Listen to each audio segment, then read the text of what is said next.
No, he refused to delay jokes. They offered adult diapers. I did not take one. You didn't take the adult didn't take diapers. one. I held on. Yeah, because you're a professional. I am a professional. Borderlands, insane. I am very much blown away by the finished product. I think all cast is just as excited, you know.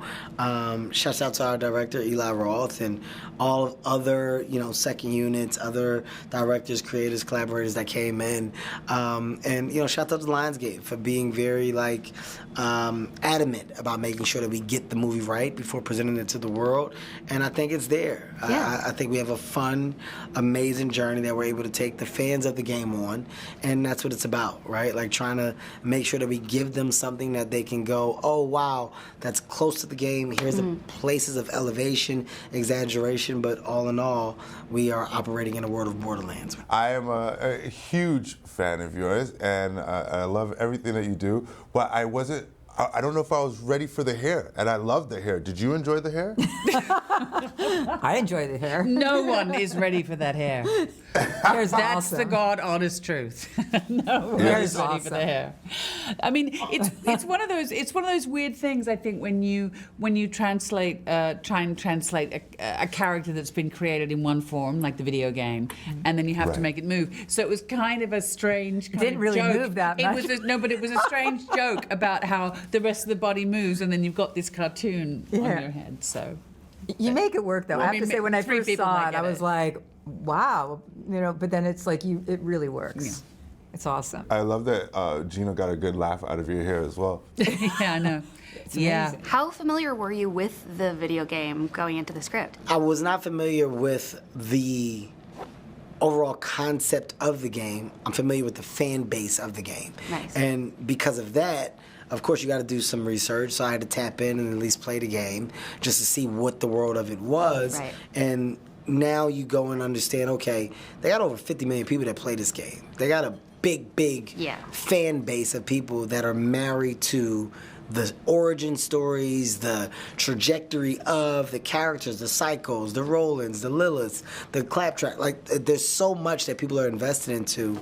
I get it. Yeah. But now, in telling that story, well, now you gotta make a step into the movie business. And in the movie business, you gotta have heart, you gotta have emotion, you gotta have reason. Right. So you gotta find the places where you can turn, tweak, adjust, but not adjust too much to where you make these people mad, you make them understand. Totally. So you're combining both worlds, and I think they did a good job of the right amount of combination. I'd always wanted to do a big fun sci-fi movie, like something like Star Wars or The Fifth Element, and this really had a mix of all of my favorite films in the game, you know, Mad Max, Escape from New York, and Ariana Greenblatt and Randy Pitchford had spent a long time working on the script, and then I came in with my own ideas and got to, you know, do my pass on it, but I just wanted to world build, and I knew, you know, I love movies where it's like a bunch of insane lunatics come together and they all kind of hate each other at first, or they do, and you know, what better than, you know, the lunatics to my right to bring it to life. We just had a great time. What was your biggest, I guess, challenge playing this video game hero? Well, I think, I mean, good challenges. I mean, I love the action component, as stupid as it is. And I loved all of the gun stuff, all that spinning. You know, I used to do calisthenics when I was little. We used to have batons, so it brought that. I home to could me. see ribbon that. dancing. You were very good lines. Borderlands. You're river dancer. river dancer. Yeah. The happy dance. No, so what was the challenge? Good challenges. Getting through the day For with sure. Kevin Hart, locked in a car with Kevin Hart. What was harder, you know, staying in character or not laughing at Kevin Hart's jokes? Because I know he's hilarious even when he's not supposed to be. No, he refused to delay jokes. No, but it was all, I mean, you know, we were locked in that car for quite some time. Yeah. I don't know. And you guys, I remember you after They a offered day. adult diapers. I did not take one. You didn't take the I adult didn't take one. I diapers. held on. Yeah. Because you're a Yeah. professional. I am a basically, at the end of professional. the day. It was a really physical role as well. Like, talk to me about like this learning the stunts and how like How did you deal with that, like the physicality of this role? Yeah, I feel like he takes the cake for the physicality, but the little stuff that I did was like the most fun. I fell in love with my stunt double, Chelsea. We became actually great friends. And I just forced her to make me do all the stunts, and I just wanted to do everything myself.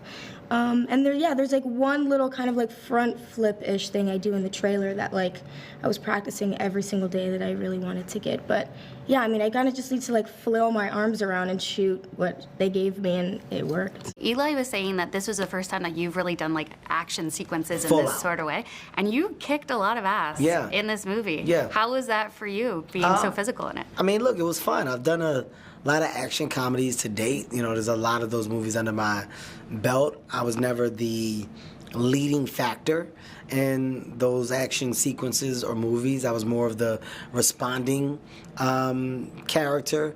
And in this one, you know, I'm the forward-thinking or the progressive side to what we're doing and why. And that's always, it's always exciting to step outside your norm and to make something else good for you and good for others to watch it. So I think the shock factor of performance is what people will walk away with, which is like, oh shit, like Kevin Hart came in, this Roland guy, like he really did kind of tap into who Roland is in the game. Yeah.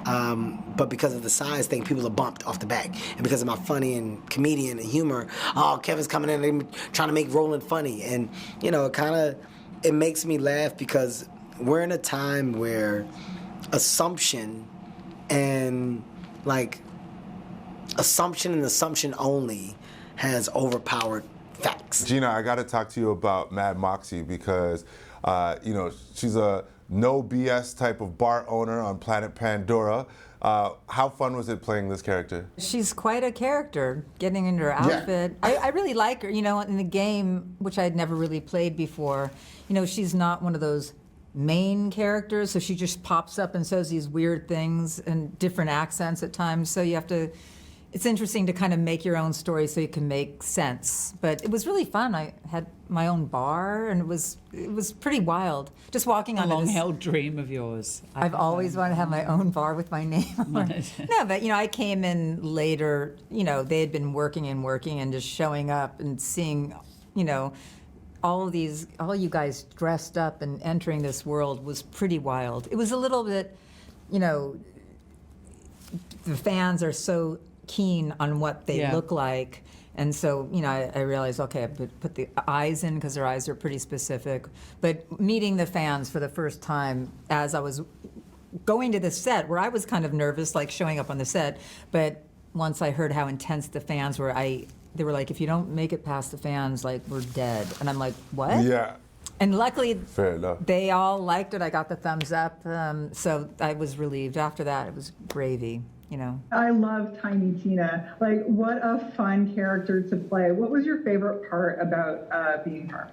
Honestly, just collaborating with Eli every day. I feel like we created some insane moments with Tina, and because she's so chaotic and free and unexpected, I had a lot of room to play with her and kind of either improv with the cast. I mean, we had so much fun together naturally, so like the chemistry we didn't have to worry about. We kind of just did what we wanted in the moment. But yeah, Eli allowed me to be creatively free, and I had to, you know, contain him the whole time, so that was really stressful and annoying, but, you know, it worked, and she was really fun. It was a good time. The age of Jamie and Cate as well is part of that too, right? It's all overpowered facts. And facts are, well, you can't judge by what you don't know or what you haven't seen. You have to see, and then you're able to grasp a concept of what you thought or what you think based off of what you know to be true. The assumption for a lot of the people out the gate was, what, why, how, can't be, what, never, this is it. After seeing it, I think the assumptions will change, and I think that's the great part about doing it. That's the great part about being casted in it, and that's the great part about the buzz around a conversation. Yeah. You know their fans are going to go see it. I just can't wait for the response. Like the video? Then hit the button, or better yet, drop us a comment. Then check out our latest videos here, and don't forget to subscribe by hitting the button here for more celebrity interviews and entertainment news.